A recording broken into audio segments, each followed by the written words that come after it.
The sun hung low over the dusty outskirts of Eldridge Hollow, painting the rusted chain-link fence around Vega's auto repair in streaks of orange and shadow. The air was thick with the scent of motor oil and sun-baked asphalt, the kind that clung to your skin like a second layer of regret. Inside the open bay, Ronan Clutch Vega wiped grease from his calloused hands, his broad shoulders hunched over the guts of a battered Harley that had seen better days. At 42, Clutch was a man forged in the fires of forgotten wars and broken oaths, his leather vest patched with the emblem of the Iron Vipers, a coiled serpent promising loyalty that time couldn't erode. He'd walked away from the club life once, after the desert sands claimed too many brothers, but the road always called him back. Today, it whispered through the growl of engines idling in the lot. That's when the boy appeared. No older than 12, scrawny as a stray coyote, with dirt-streaked cheeks and eyes that held the weight of too many empty nights. He shuffled up to the fence, a faded backpack slung over one shoulder, clutching a worn toolbox that looked twice his size. The street behind him was empty, save for the distant hum of traffic on the highway, but something in his gait screamed desperation, not the flashy kind, but the quiet, bone-deep hunger that Clutch recognized from his own youth. The kid paused at the gate, scanning the yard like a shadow slipping through cracks. No parents, no siblings, just a boy alone in a world that chewed up the vulnerable and spat out the bones. Clutch straightened, his instincts kicking in like the rev of a throttle. He'd seen runaways before, kids fleeing homes that were more cage than comfort. But this one moved with purpose. The boy slipped through the gate, unnoticed by the other mechanics lost in their welds and curses. He made a beeline for the Harley on the lift, its engine exposed like an open wound. Clutch watched from the shadows of the bay, arms crossed, his salt-and-pepper beard hiding the flicker of suspicion in his jaw. Who sends a kid into a place like this? But before he could bark a warning, the boy knelt beside the bike, popping open his toolbox with hands that trembled only from fatigue, not fear. Minutes ticked by in the heavy silence, broken only by the clink of tools and the boy's soft mutters under his breath. Clutch edged closer, close enough to smell the faint tang of unwashed clothes mixed with the sharp bite of gasoline. The kid's fingers danced over the carburetor, adjusting valves with a precision that no street urchin should possess. A loose wire here, a clogged filter there, problems Clutch had been wrestling with for hours. The engine coughed to life on the first try, purring smooth as a desert wind. The boy stepped back, wiping his hands on his threadbare jeans, and looked up, not at the bike, but at Clutch, who now loomed like a sentinel. "You fixed it," Clutch said, his voice gravelly, laced with the remnants of a Texan drawl, worn thin by years on the road. He wasn't asking, it was a statement, heavy with the unspoken question of why. The boy nodded, his dark eyes steady despite the hollows beneath them. Needed food. That's the trade. His words were clipped, accented faintly with the rhythm of border towns, but there was no plea in them, just fact, like stating the weather. Clutch's gut twisted. A kid bartering skills for a meal? In Eldridge Hollow, where the factories had shuttered and hope came in cans from the corner store, it wasn't unheard of. But something about this boy tugged at the old promises Clutch carried like scars. The vow to his fallen squad to protect the innocent, the oath to the Vipers that family wasn't blood, but choice. He jerked his head toward the break room. "Sandwiches inside, don't touch nothing else." As the boy ate, devouring a ham on rye like it was his first meal in days, Clutch leaned against the doorframe, studying him. "Name's Mateo Silva," the kid offered between bites.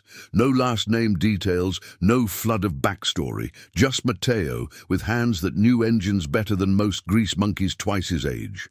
Clutch had learned the trade from his own abuelo, back when life was corrals and sunrises, but he'd buried that world under layers of chrome and leather. "Who taught you?" Clutch asked, casual as oil changing. Mateo paused, his small frame tensing. My abuelo, before he couldn't anymore. The words hung there, incomplete, like a throttle half pulled. Clutch didn't press. He'd seen enough ghosts in boys' eyes to know when to let silence do the talking. Word spread through the shop like exhaust fumes. By dusk, the other vipers trickled in, Jax with his tattooed knuckles, Lena the welder who could outride any man, and Big Roy, whose laugh boomed like a V-twin. They gathered around Mateo as he tinkered with a sidecar, curiosity turning to murmurs. Kid's a wizard. Jax grunted, impressed, but Clutch's mind raced ahead, piecing together the fragments. The backpack always packed, the way Mateo flinched at sudden noises, the absence of anyone coming to claim him. It smelled like trouble, the kind that started with a whisper and ended in shattered lives. That night, as the neon sign flickered to life over the shop, Clutch made a call. Not to the cops. Trust in badges had burned him once after the war, when bureaucracy buried his brother's honorable discharge in red tape. No, this was to the club. The Iron Vipers met in the back lot under a canopy of stars. Engines off for once, voices low and serious. Mateo sat on a crate, oblivious, polishing a wrench like it was a talisman. He's got skills, Clutch said, his voice cutting through the circle. But it's more than that. Kid's running from something, and if we let him walk, we're breaking the code. Lena nodded, her braid swinging like a pendulum. We take him in, just like that. Not just like that, Clutch replied, his eyes on the horizon where the desert met the sky. We learn why, and if it's what I think, we give him more than a meal. We give him the club, a home. The promise settled over them like the cooling night air, binding them tighter than any patch. Mateo looked up then, catching the weight of their gazes, and for the first time a spark of something like hope flickered in his eyes.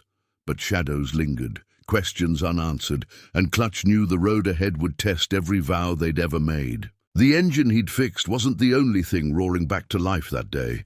It was the unspoken pact of chosen kin, ready to ride into whatever storm came next. Word count, 872. The desert night wrapped Eldridge Hollow in a blanket of velvet black, pierced only by the faint glow of fireflies and the embers of a dying bonfire in the Iron Viper's backlot. The air carried the crisp bite of cooling sand, mingled with the smoky tang of charred wood and the ever-present whisper of engine oil from the shop. Ronan Clutch Vega stood at the edge of the circle, his silhouette etched against the flames, arms folded like iron bars across his chest. The club's decision hung in the air like exhaust, unspoken but binding. A vow renewed under the indifferent stars. Mateo Silva, the boy with the wizard's hands, had curled up on a spare cot in the shop's loft, his breathing steady now, as if the weight of the day had finally pulled him under. But sleep for Clutch was a distant shore. His mind churned with the fragments Mateo had let slip, each one a loose thread begging to be pulled. By morning, the sun clawed its way over the jagged horizon, bathing the lot in a golden haze that turned the chrome on the bikes to liquid fire. Clutch was already up, nursing a black coffee that tasted like regret, when the first Viper rolled in, Jax on his customized chopper, the rumble of its pipes announcing him like thunder on the plains. "Boss!" Jax called, killing the engine and swinging a leg over, his knuckles scarred from more than just fights. "Kid still here?" There was no judgment in his tone, only the quiet readiness of a man who'd lost his own son to the streets years back, before the club became his anchor. Clutch nodded toward the loft. "Sleeping like he owns the place, but we need answers before this goes further."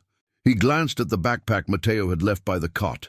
Faded canvas, zipper half busted, contents spilling like secrets, a few tools, a crumpled photo of an older man with a gentle smile, and a dog-eared notebook filled with sketches of engines, precise as blueprints. No money, no clothes beyond what he wore. It screamed flight, not wanderlust. Clutch had seen it before. in the eyes of veterans fresh from the sands, carrying invisible wounds that festered in silence. As the club assembled, Lena firing up the grill for breakfast, Big Roy hauling crates of parts with his bear-like frame, the boys stirred. Mateo descended the stairs like a shadow, detaching from the wall, rubbing sleep from his eyes, his hair tousled but his gaze sharp. The Vipers made space at the picnic table without a word, plates of eggs and bacon sliding his way. He ate slowly this time, savoring, as if testing the ground beneath him. Clutch sat across, his voice low and steady, like the hum of a well-tuned motor. "Mateo, last night we talked family. But to make this real, we got to know your story. Not all of it, just enough to understand why a kid like you's out here alone." The boy set down his fork, fingers tracing the grain of the wood. The morning light caught the faint bruises on his wrists, shadows of restraint long faded but not forgotten. "Abuelo taught me everything," he began, his voice soft, threaded with the lilt of memories from sunnier places. "We fixed tractors on his ranch. Back when things were whole, he said hands like mine were for building, not breaking." A pause, heavy as a dropped wrench. "Then he got sick. Cough that wouldn't quit. Hospital said it was the dust, the work. But the bills came like storms. Ma worked doubles at the diner, but it wasn't enough. Pa..." He changed. Started yelling. Then worse. "One night I heard the fighting. Saw the signs of it all. Packed my bag before dawn. Haven't gone back." The words landed like pebbles in still water, rippling through the group. Lena's jaw tightened, her welder's gloves creaking as she clenched her fists. She'd patched up enough strays to know the cost of silence. Big Roy grunted, eyes distant, remembering his own fractured home before the Vipers pulled him from the edge. Jax leaned forward, voice rough but kind. "And no one's looking for you? No call to the law?" Mateo shook his head, a flicker of defiance in his eyes. "They don't care. Pa said I was trouble, like him. Abuelo's gone now. Buried last spring. Ma's too scared to fight back. I fix things to eat, move on, that's the rule." But there was more, unspoken. The way his shoulders hunched at the mention of home. The notebook's hidden pages, filled not just with mechanics, but pleas scrawled in childish script, letters never sent, promises to a grandfather about becoming someone strong. Clutch felt the old vow stir in his chest, the one etched in the desert heat after his squad's last stand: protect the lost, honor the broken. This wasn't just charity. It was justice, poetic and raw, against a world that let boys slip through cracks. "Rules change here," he said, meeting Mateo's gaze. "Iron Vipers don't run from family. We fix what's busted. Engines, lives, all of it. You stay, you learn the code. Loyalty first, no questions asked. School in the mornings, shop in the afternoons, and if trouble follows you, we ride it out together." The boy blinked, the spark from last night igniting into something warmer, tentative, but doubt lingered, a shadow in his nod. As the morning wore on, the club set to work, integrating him, Lena showing him the arc of a welder's torch, Jax quizzing him on carburetors with gruff approval, yet Clutch couldn't shake the unease. Whispers from the highway grapevine hinted at a missing kid from the border towns, a family unraveling under debts and darker pressures. Was Mateo's flight pulling them into a storm? The sheriff's office, corrupt as rusted pipes, had turned a blind eye to worse. Intervening meant risking the club's fragile peace. By midday, as the sun beat down like a hammer on anvil, a distant siren wailed. Routine patrol or something more? Clutch watched Mateo laugh for the first time, a small sound amid the clang of tools, and felt the promise solidify. This boy wasn't just a stray, he was the echo of every oath they'd sworn, a chance at redemption for men who'd lost too much. But the road twisted ahead, shadows lengthening with secrets yet to surface. The Vipers were family now, chosen and fierce, ready to shield their own. Yet in the quiet moments, Clutch wondered, how deep did Mateo's past run, and what price would honor demand? And now I invite you to leave in the comments where you're watching from and the exact hour you heard this story. We wish to know how far these northern confessions travel and at what moments they reach you. The midday sun scorched the asphalt of Vega's auto repair, turning the lot into a shimmering mirage where heat waves danced like restless spirits. The air hummed with the symphony of industry, hammers striking metal, the hiss of pneumatic drills, and the low growl of engines being tested on the dyno. Ronan Clutch Vega moved through it all like a shadow in his element, his leather vest creaking softly as he directed Jax to torque a stubborn bolt on a vintage Indian. But his eyes kept drifting to the corner of the shop, where Mateo Silva hunched over a workbench, his small hands guiding a file along the edge of a piston ring with the focus of an artist lost in creation. 2 days in, and the boy had already earned nods of respect from the crew. His fixes were clean, intuitive, saving hours that the Vipers could bill or spend on their own rides. Lena sidled up to Clutch, wiping sweat from her brow with the back of her welder's glove, her braid damp and clinging to her neck. "Kid settling in faster than I thought," she murmured, glancing at Mateo as he murmured instructions to himself, echoing the rhythms his abuelo had drilled into him. But he's still jumpy, flinched when Big Roy dropped that crate earlier, like he expected it to come at him. Her voice carried the weight of shared history. Lena had pulled herself from a foster system that chewed through kids like cheap parts, emerging with scars hidden under ink and resolve. Clutch grunted in agreement, the sound low and thoughtful as he handed her a rag. The club's code was simple: protect your own, no matter the cost. But weaving Mateo into their tapestry meant unraveling his threads carefully, lest they snag on something sharp. As the afternoon stretched, the group broke for a shaded spot under the shop's awning, where a cooler of iced tea sweated beads onto the concrete. Mateo joined them hesitantly, perching on the edge of a stool like he might bolt at any moment. Big Roy slid him a glass, the ice clinking like chimes in the heat. "You ever ride, kid?" the big man asked, his voice a rumble softened by genuine curiosity. Mateo shook his head, but his eyes lit up at the mention, tracing the lines of the bikes lined up like faithful hounds. "Abuelo promised he'd teach me when I was big enough. Said the road shows you what's real. Wind in your face, no walls closing in." The words slipped out unbidden, painting a picture of dusty trails and laughter under wide skies. Before the shadows encroached, Clutch leaned against a post, the wood warm against his back, and let the silence invite more. He'd learned long ago that trust wasn't demanded. It was earned in the quiet spaces between revs. "Sounds like he was a good man," Clutch said, his Texan drawl wrapping around the words like worn leather. Mateo nodded, fingers tightening on the glass. "Best. Taught me engines fix more than machines. They fix people too. Keep 'em running when everything else quits." But then his gaze dropped, the spark dimming as fragments of the harder truths surfaced. After he passed, things at home shifted. Pa came back from the oil fields meaner, debts piling like junked cars. Ma tried to hold it together, but the yelling turned to shoves. Signs of struggle everywhere. I fixed what I could, leaky faucets, busted locks, but it wasn't enough. One night I saw her face, the marks from it all, and knew I had to go. Left a note. "I'll make you proud, like Abuelo." Haven't heard back. The revelation hung in the thick air, stirring the Vipers like a gathering storm. Jax's knuckles whitened around his bottle, memories of his own losses flashing in his eyes. The son he'd failed to save from the pull of the streets.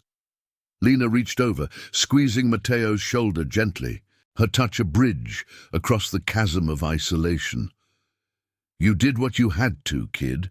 That's strength, not running." But Clutch sensed the undercurrent, the ethical tangle that came with sanctuary. Eldridge Hollow's underbelly whispered of families fractured by more than poverty, Rumors of loan sharks circling desperate homes, enforcers who twisted arms under the guise of help. If Mateo's pa was tangled in that web, the club might draw unwanted eyes. The sheriff's department, riddled with favors and blind spots, wouldn't distinguish between protectors and outlaws. As the sun dipped toward the horizon, painting the desert in fiery hues, a low rumble echoed from the highway, not the familiar thunder of viper pipes, but something sharper, official. A patrol car slowed at the gate, its lights off, but presence heavy as judgment. Clutch straightened, signaling the crew with a subtle nod. Tools stilled, conversations hushed. The deputy stepped out, a lanky figure in starched uniform, clipboard in hand, his eyes scanning the lot with the boredom of routine masking sharper intent. "Heard about a kid matching this description hanging around?" he drawled, holding up a faded printout. Mateo's face, younger, smiling beside his abuelo. "Family reported him missing. You seen him?" Mateo's breath caught, his stool scraping back as he edged toward the shadows, heart pounding like a misfiring cylinder. Clutch stepped forward, blocking the view, his stance unyielding as forged steel. "Plenty of kids pass through these parts, deputy. Runaways, strays. But if you're talking family, maybe point 'em here themselves." The words were polite, edged with the quiet authority of a man who'd stared down worse than badgers. The deputy eyed the iron viper's patches, the coiled serpents glinting in the fading light, and hesitated, knowing the club's reputation for standing firm against corruption, for righting wrongs the law overlooked. After a tense beat, the deputy shrugged, tucking the paper away. "Just doing my job. If he shows, call it in." He slid back into the car, engine coughing to life, leaving dust devils swirling in his wake. The lot exhaled collectively, but the encounter lingered like oil residue. Clutch turned to Mateo, who emerged pale but steady. "That was close," the boy whispered, voice threaded with fear and gratitude. "They'll come again. Pa might send someone worse." "Not alone. You won't face it," Clutch replied, the promise sealing like a welded seam. As evening fell, the club gathered tools and stories, fortifying their bond. Mateo tinkered late into the twilight, fixing a headlight on Lena's bike, his hands surer now. But the psychological rift widened. Doubts about the past's reach, the moral cost of defiance. Clutch watched from the bay, the desert wind carrying whispers of storms brewing. The vipers had claimed their kin, but loyalty demanded vigilance. Redemption wasn't a straight road, but a twist of honor through the dark. And as stars pricked the sky, Clutch vowed silently, whatever shadows pursued, they'd ride as one, engines roaring against the night. The twilight deepened over Eldridge Hollow, casting long shadows that stretched like fingers across the gravel lot of Vega's auto repair. The air cooled into a crisp embrace, carrying the faint scent of sagebrush from the desert beyond, and the lingering metallic tang of heated tools cooling in the bays. Ronan Clutch Vega lingered by the workbench, his broad frame silhouetted against the dying embers of the day's labor, watching as Mateo methodically cleaned his hands with a rag stained by generations of grease. The boy's movements were deliberate now, less the frantic precision of survival and more the rhythm of belonging. Though the encounter with the deputy earlier had etched fresh lines of caution into his young face, the Iron Vipers had dispersed to their corners, Jax nursing a beer by his chopper, Lena sketching modifications on a notepad under the shop's floodlight, but the tension from the patrol car's visit hummed like an idling engine, refusing to fade.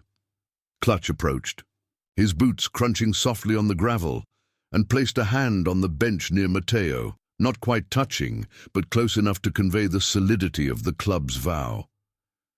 "That deputy'll be back," he said, his voice a low rumble, threaded with the weariness of a man who'd navigated too many grey areas between law and loyalty. "Folks like him poke around until something sticks, but we don't bend to that. You tell us if anything feels off. Names, places, we'll handle the rest." Mateo's eyes lifted, dark pools reflecting the flicker of the neon sign buzzing to life overhead, its red glow painting his features in hues of resolve and lingering fear. He nodded, but his fingers tightened on the rag, twisting it like a lifeline. The weight of unspoken fragments pressed in, the home he'd fled, the father whose temper had escalated from words to signs of unrest that scarred the walls and spirits alike. As night fully claimed the sky, the club reconvened in the back room, a makeshift sanctuary of scarred wooden tables and walls, adorned with faded photos of rides long past. Big Roy stoked a small fire in the barrel stove, its crackle filling the space with warmth that chased the desert chill. Plates of reheated stew circulated, steam rising like ghosts from the past, and Matteo sat at the edge, accepted but still observing, as if testing the boundaries of this newfound circle. Conversation flowed in fits, tales of old runs, the thrill of open throttle against canyon winds, but Clutch steered it gently toward the heart of their dilemma. "This ain't just about keeping the kids safe," he began, his gaze sweeping the group, landing on each face etched by their own histories of loss. Matteo's story mirrors too many we've seen, families crumbling under pressures that the system's supposed to fix but don't. Debts from the fields, whispers of outsiders collecting with threats. If we stand, we might draw heat, not just badges, but worse. Lena leaned forward, her welder's calluses catching the firelight, her voice steady as a riveted frame. "We've ridden through hotter. Remember the warehouse run last summer? Stood against those mill owners squeezing the town dry. This is the same, moral ground. No grey." Jax grunted agreement, cracking his knuckles absent-mindedly, the scars there a map of battles fought for less. But doubt flickered in Big Roy's eyes, the big man's frame shifting uneasily. "What if the boys' power shows? Not with words, but force. We ain't vigilantes, Clutch. Club's clean now, repairs, runs for charity. One wrong move and we're back to the old labels. Eshi?"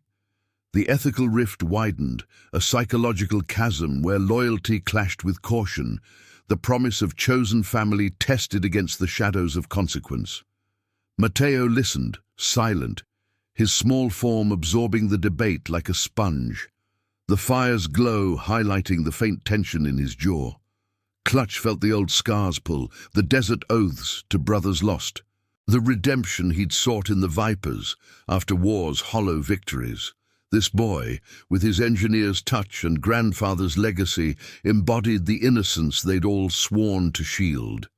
"We don't wait for trouble," he decided, his tone brooking no argument, like the final twist of a torque wrench. "Tomorrow we reach out. Quiet. Lena, you know folks at the community center. See if there's word on the family without tipping hands. Jax, check the grapevine for any heat from the border routes. And Matteo," he turned to the boy, softening, "you school it up with the tutor we line in mornings. Afternoons here, learning the full code. This is home now, but home fights for its own." The boy met his gaze, a tentative warmth breaking through the caution, like sunlight piercing storm clouds. Like Abuelo said, "Fix what's broke, stand tall." For a moment, the room held its breath, the fire popping softly, binding them in the quiet poetry of resolve. But as they dispersed into the night, the distant howl of a coyote echoed across the flats, a reminder that threats lurked beyond the fence. Clutch stepped outside, lighting a cigarette whose ember glowed like a sentinel's eye, scanning the highway where headlights sliced the dark. Whispers from town contacts had already filtered in earlier that evening, a father's frantic inquiries at the diner, laced with desperation that masked something sharper, perhaps ties to those who enforced debts with more than words. The sheriff's office, with its undercurrents of favoritism, might turn a blind eye or worse, leverage the situation against the club's independence. In the loft above the shop, Matteo unrolled his sleeping bag, the notebook from his backpack open beside him, pages filled with sketches now including rough outlines of viper bikes, dreams taking shape. Sleep came fitfully, haunted by echoes of arguments past, but the knowledge of guardians below eased the nightmares. Downstairs, Clutch pored over a worn map of the region, plotting routes not just for rides, but escapes if needed. The moral justice they sought wasn't a blaze of confrontation, but a steady burn, upholding honor against corruption's tide, redeeming the fractures of a boy's world through unwavering loyalty. Dawn would bring new tests. A school enrollment veiled as routine, subtle inquiries that could unravel more of Mateo's past. The Viper's engine stood ready in the lot, chrome catching moonlight, symbols of the family forged in fire and fidelity. Yet, in the hush before morning, Clutch pondered the deeper cost, the psychological toll of pulling a child from one storm into another's potential. Redemption demanded sacrifice, action silent but seismic, and as the stars wheeled overhead, he recommitted to the path. The road ahead twisted with ethical suspense, dilemmas of conscience sharpening like a blade on whetstone, but the Iron Vipers would navigate it together, their chosen kin unbreakable. If this chapter moved you, smash that like button. It helps spread these stories of grit and heart to more riders on the road. The first light of dawn filtered through the grimy windows of Vega's auto repair, casting elongated shadows that danced across the oil-stained floor like hesitant specters. The desert air was still, heavy with the promise of another relentless day, carrying the faint, earthy scent of dew-kissed sage and the sharper bite of cooling metal from the bikes lined up in silent vigil. Ronan Clutch Vega had barely slept. His cot in the loft a tangle of unrest, haunted by the map's faded lines and the boy's fractured confessions. He rose before the sun fully crested, brewing coffee in the battered percolator that hissed like a wary snake, its aroma mingling with the perpetual undercurrent of gasoline and rubber. Below, Mateo stirred in his sleeping bag, the notebook clutched to his chest like a shield, his breaths even but laced with the subtle rhythm of dreams chasing old ghosts. By the time the crew rolled in, the lot hummed with purpose, engines coughing awake, tools clattering in anticipation. Jax arrived first, his chopper's exhaust popping like distant gunfire, followed by Lena on her sleek Sportster, its pipes gleaming under the rising sun. Big Roy lumbered in last, hauling a crate of fresh parts, his footsteps thudding against the gravel like a heartbeat steadying the group. Mateo emerged from the loft, rubbing sleep from his eyes, his threadbare shirt hanging loose on his frame. But there was a subtle shift in his posture, shoulders less hunched, steps more assured, as if the night's deliberations had planted roots. Clutch handed him a mug of coffee, black and strong, watching as the boy sipped it tentatively, the steam curling up to soften the sharp lines of his face. "Mornings for learning," Clutch said, his voice gravelly from the night's vigil, the Texan drawl wrapping around the words like a well-worn chain. "Tutor's coming at 8. Basics first. Math, reading, then shop. You fix engines, we'll fix the rest." Mateo nodded, his dark eyes flicking to the horizon where the highway stretched like a vein, pulsing with unseen threats. The tutor, a no-nonsense woman named Ms. Harlan from the community center, arrived promptly in a dusty sedan, her briefcase stuffed with books and worksheets that smelled of fresh ink and forgotten classrooms. She sat up in the break room, the table cleared of greasy rags, and Mateo sat across from her, pencil in hand, his focus intense as he tackled fractions and engine diagrams intertwined in the lessons. Clutch observed from the doorway, arms crossed, the club's code echoing in his mind. Education as armor, a promise to lift the lost beyond survival. But even as Mateo scribbled answers with growing confidence, the psychological undercurrents stirred, flashes of doubt in his furrowed brow, memories of a home where learning meant hiding from raised voices and shadowed corners, Mid-morning brought a shift in the air, the sun climbing higher to bake the asphalt into a wavering haze, amplifying the scent of hot tar and blooming creosote from the desert edges. Lena pulled Clutch aside near the dyno, her voice low amid the whine of testing motors. "Got word from the center," she murmured, wiping her hands on her jeans, the fabric darkened by sweat. "Mateo's ma stopped by last week, quiet, scared. Said the boy's pa's in deep with some rough crowd from the border. Loans that bite back harder than interest. She's trying to hold on, but the signs of strain are everywhere. Empty cupboards, whispers of enforcers at the door. No direct search yet, but if they connect the dots to us." Her words trailed off, the ethical dilemma hanging like exhaust in the still air. Intervened too soon, and they risked painting a target on the club. Wait. And the boy might slip back into the fray. Clutch's jaw tightened, the old war scars itching under his skin, reminders of oaths broken by indifference. He'd seen corruption fester in distant sands where authority shielded the guilty and crushed the vulnerable. Here, in Eldridge Hollow's cracked facade, it was the same poison, diluted but deadly. "We don't wait for the knock," he replied, his tone forged in resolve. "After lunch, we ride subtle, scout the old diner where his ma works. No confrontation, just eyes. If she's reaching out, we bridge it without dragging the shadows here." The plan solidified, like cooling solder, a moral compass pointing toward justice, not through force but through the quiet power of presence, upholding the promise of chosen family against institutional blindness. As noon approached, the crew gathered under the awning for sandwiches wrapped in foil that crinkled like whispers.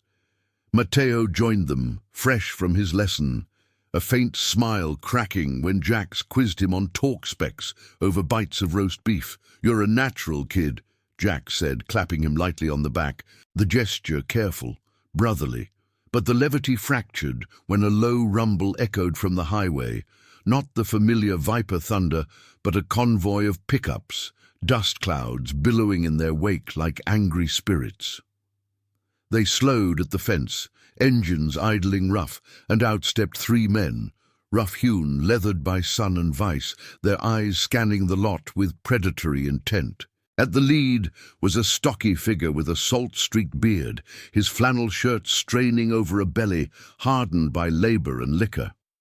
Mateo's father, Victor Silva, his face a map of regret and rage, flanked by two associates whose stares lingered too long on the club's patches. Mateo's fork clattered to the plate, color draining from his cheeks as he shrank back. The spark of morning's progress snuffed like a candle in wind. Clutch rose slowly, placing himself between the boy and the gate, his stance a wall of unyielding leather and loyalty. "This private property," he called, voice steady as a governor on a throttle. "State your business." Victor's eyes locked on Mateo, a storm brewing in their depths, desperation masked as authority, the weight of debts pressing him to reclaim what he'd driven away. "That's my boy," he growled, accent thick with border grit, stepping forward with hands that trembled not from fear, but the ghost of failures past. "Ran off like a fool. Family matters. Hand him over. No trouble." The air thickened, charged with the scent of tension and unburned fuel from the idling trucks. Lena edged closer, her hand drifting to the wrench at her belt, while Big Roy loomed like a sentinel, his silence more imposing than shouts. Jax flanked Clutch, knuckles whitening, the group's unity a silent roar against the intrusion.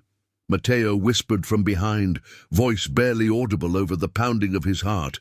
"He'll say it's for Ma, but it's the money, the men behind him. They take more than owed." The revelation sliced through the standoff, painting Victor not as a father reclaiming kin, but a pawn in a larger game, corruption's tendrils wrapping families in chains of fear.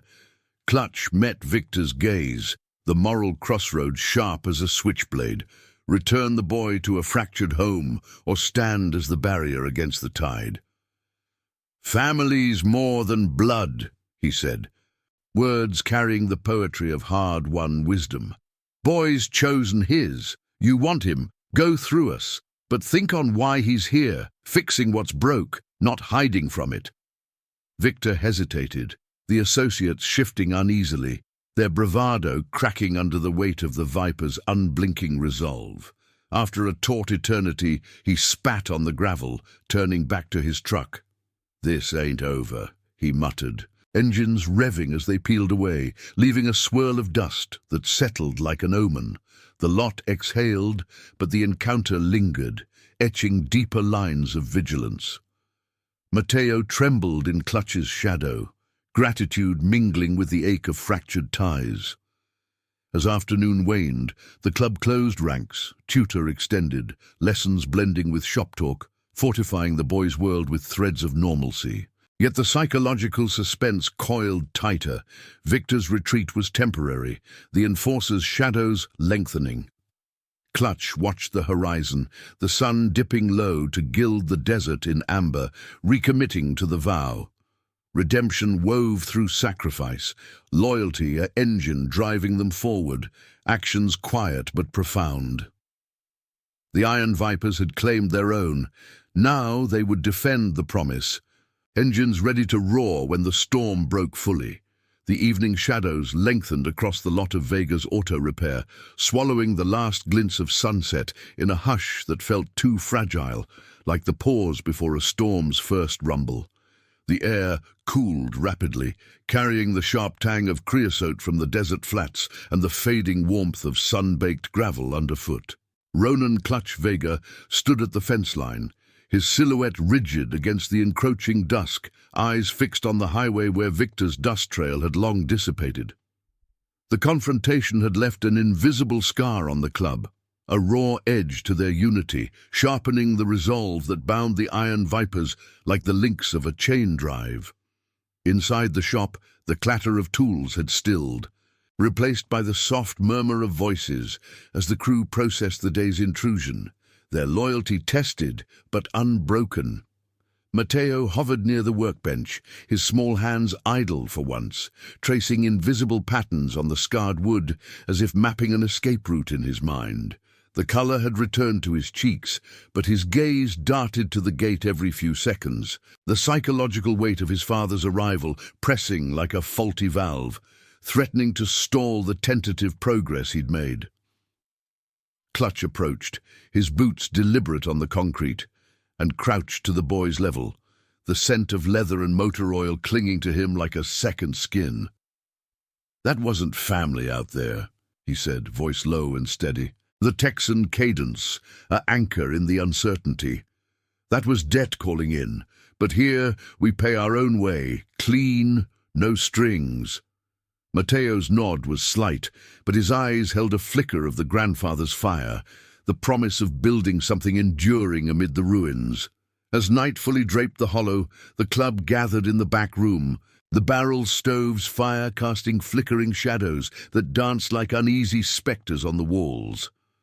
Big Roy portioned out mugs of hot cocoa, the steam rising sweet and grounding, a small ritual to reclaim normalcy for the boy. Lena sketched idly on a napkin, routes through the back canyons, escape paths if needed, while Jax paced, his energy coiled like a spring.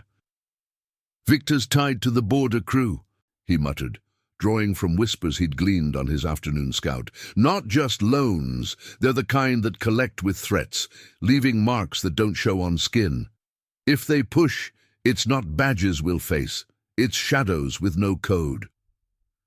The words hung heavy, stirring the ethical undercurrents that had simmered since Mateo's arrival.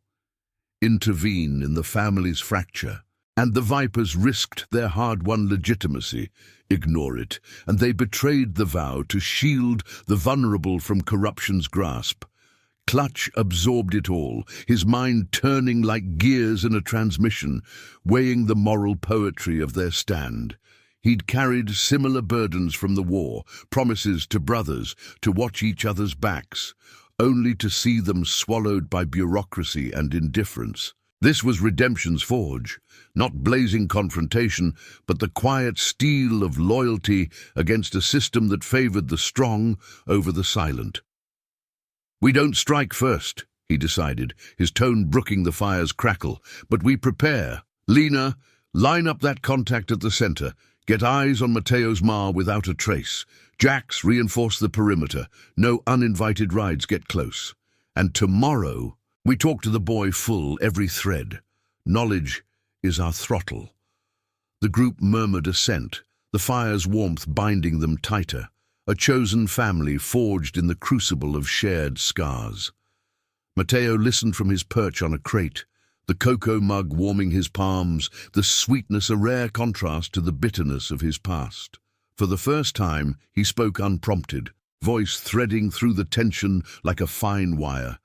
"Pa wasn't always like that. Abuelo fixed him once after the fields broke his back, taught him engines to keep steady.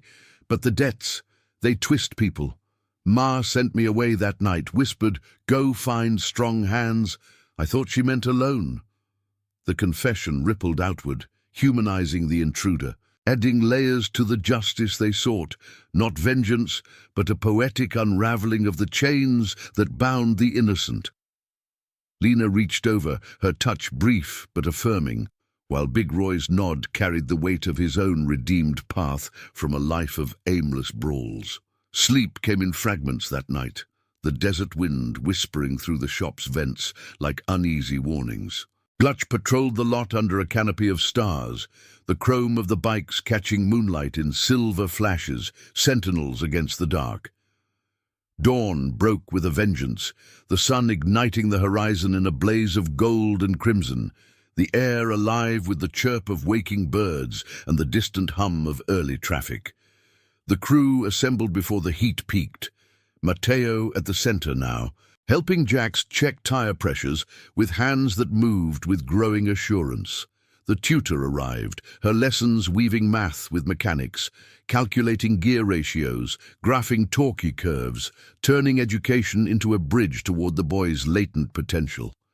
Yet beneath the routine, suspense coiled. A phone call from Lena's contact confirmed Victor's desperation. His associates circling the diner where Mateo's mother worked.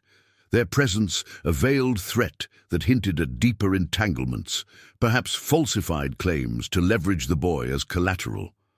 By midday, as the sun hammered down, turning the lot into a forge of sweat and resolve, the rumble returned. Not pickups this time, but a single sleek cruiser, unmarked and ominous. Pulling up to the gate with the purr of restrained power, the rider dismounted, helmet tucked under arm, revealing a face weathered by sun and secrets. Harlan, a former Viper affiliate turned informant in the border trade, his eyes sharp as switchblades. Clutch met him at the fence, the wire humming faintly under his grip, while the crew formed a loose perimeter, Mateo shielded in the bay's shadow. "Word spreading," Harlan said, voice a gravel whisper, glancing over his shoulder at the empty road. "Silver's crew thinks the kid's got skills worth selling, apprenticing to their chop shops, paying off old scores. They're coming tonight, quiet, to snatch him. Victor's their pawn, he'll fold."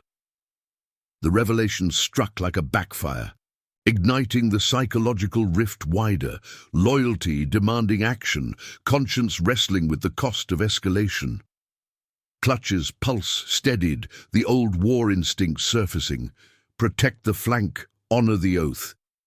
"They won't touch him," he replied, the words a vow etched in steel. Harlan nodded, mounting up with a final warning glance at Mateo, then vanished into the heat haze. The lot buzzed with urgent preparation, bikes fueled, routes mapped, the club's moral compass aligning for the stand.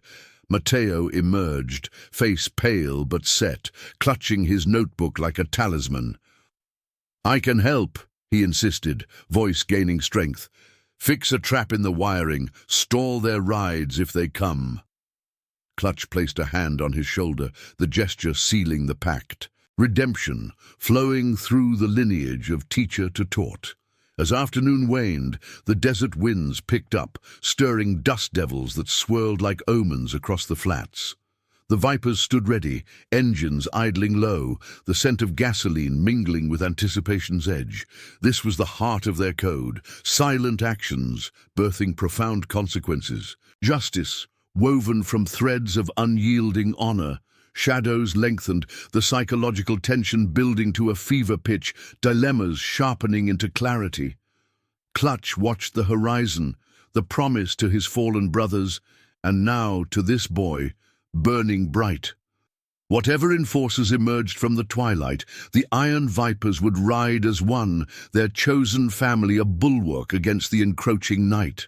The desert night descended on Eldridge Hollow like a shroud, thick and unyielding, broken only by the faint twinkle of stars and the low, vigilant hum of idling engines in Vega's auto repair lot.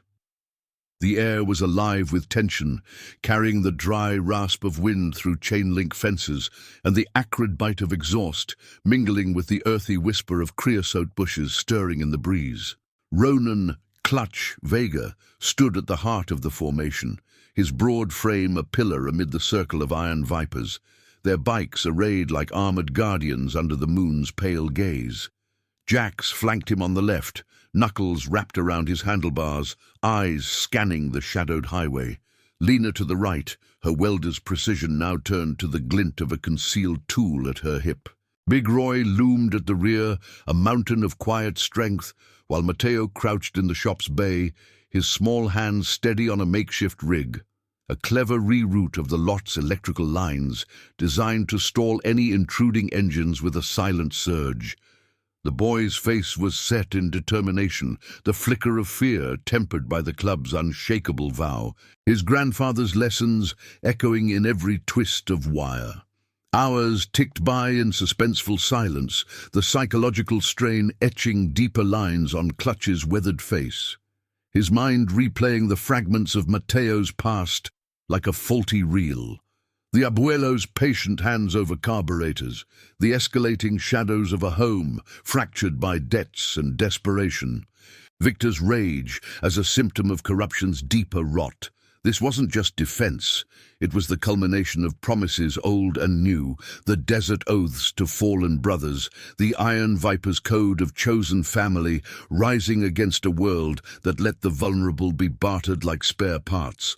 The sheriff's office, with its tangled web of favors to the border crews, offered no shield. Justice here demanded the poetry of their stand, loyalty as the blade that cut through institutional blindness without spilling blood. A low growl pierced the quiet first, distant but growing, like thunder rolling in from the flats. Headlights pierced the dark. 3 blacked-out vans, engines muffled, creeping along the access road with predatory caution. They halted at the fence's edge. Doors creaking open to disgorge 6 figures, hard men in shadowed jackets, faces obscured by the night, their movements efficient, rehearsed.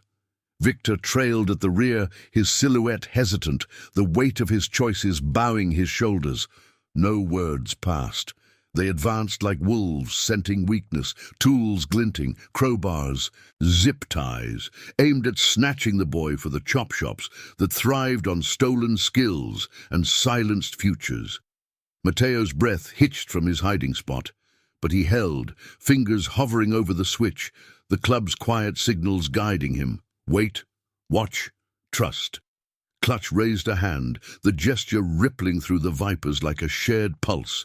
Engines roared to life in unison, not a charge, but a wall of sound and light. Headlights blazing to flood the lot in stark white, drowning the intruders in revelation. The van's drivers fumbled keys, but Mateo's trap snapped.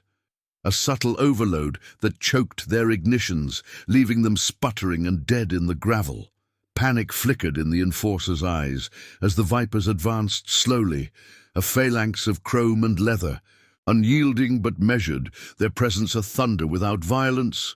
"This ends here," Clutch called, his voice cutting through the din like a honed edge, the Texan drawl laced with the moral weight of every scar he bore. "Boys under our protection. Take your debts and crawl back. The road's big enough for honest rides." Victor pushed forward, his face caught in the beams. etched with the hollow desperation of a man twisted by the very forces he'd courted. "He's my blood," he rasped, voice cracking under the strain, eyes darting to Matteo, who now stood half-emerged, notebook clutched like a testament.